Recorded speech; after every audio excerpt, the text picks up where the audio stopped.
Hello everyone. Today we talk about how to fix the app of HackerX. Here we go to settings.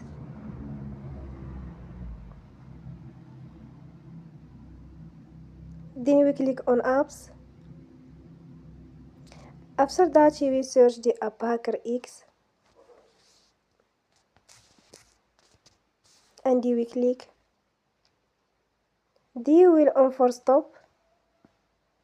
After that we go to storage. Then we click on clear cache. In the end, turn off your phone and you will restart your phone again. Don't forget to support us by like and subscribe. See you next time and thank you for watching.